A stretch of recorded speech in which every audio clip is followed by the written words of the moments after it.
So this is the Euro Yen analysis for Thursday, 30th of November. Now let's have a look where prices are likely to go. Again, this is, well, where we're likely to go. It doesn't mean we're actually going to go there. So we've come down, formed a low there. We broke below that low. We've come all the way down. We came within about 2 pips of this level in around 31.70, which is close enough for me. So we've had a test of the 31.70 region.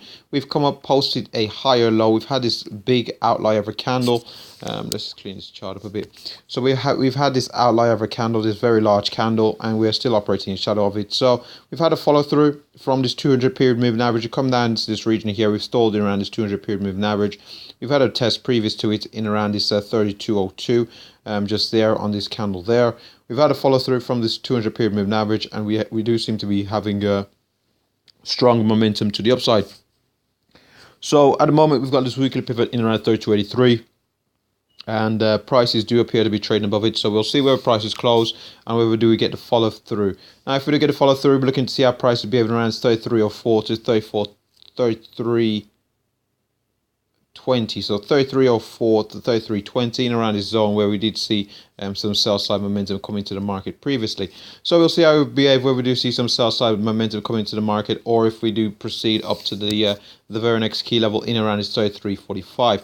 33.45 potentially looking for more sell side momentum to come into the market. So we're currently at 32.90. So 33.45 possibly is within range. So let's just have a look. So we were overall, on a macro perspective, we are in a bit of a trading range here on the Euro Yen. The lower end of the range being around 31.70, where we have seen some buy side momentum come into the market. The upper end being around this 134. So we do look poised for another retest in around the previous highs I've mentioned, the height of which is around this 33.20.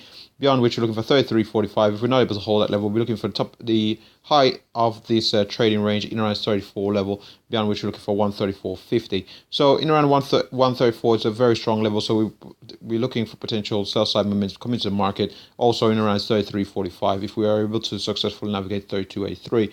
Now to the downside, we potentially could see prices come all the way back down to this 200 period moving average where we did find support previously, and all the way down to this 32.02. Where we've just had a previous swing in the market. Now, below which we're looking for the lower end of the trading range in around 31.70, and below that we're looking for the even further down to in around 31.20. 31.20 I expect to be the far end of the range depending on market volatility, but I don't anticipate prices coming all the way down to 131.20. Now, let's just have a look at the daily chart before wrapping up here on the Euro Yen. So if we just bear with me a second here. So we're going to hover to the daily chart on the Euro Yen. It's all it's going to pretty much show us is a trading range, but for reference purposes, I'm going to show you that as well. So we've been operating this trading range in around 134 and 131.70. And as you can see, as we have come to the upper end of the range, we have seen some sell side momentum. As we come down to the bottom end of the range, we've seen buy side momentum. So as we can see, prices have come down, come up, and as you can see, it's a pretty we're respecting the lower end and the upper end of the range. So we're pretty much range bound trading. So it's pretty much looking for opportunities near the bottom end of the range and the top end of the range, and heading towards the different levels. So from 134, we're looking for prices to move all the way down to 131.70, and from 131.70, we're looking for prices to move all the way up to 134. Now, that's how prices have been behaving most recently. So, yeah, that should wrap up the Euro Yen analysis. Thanks for watching.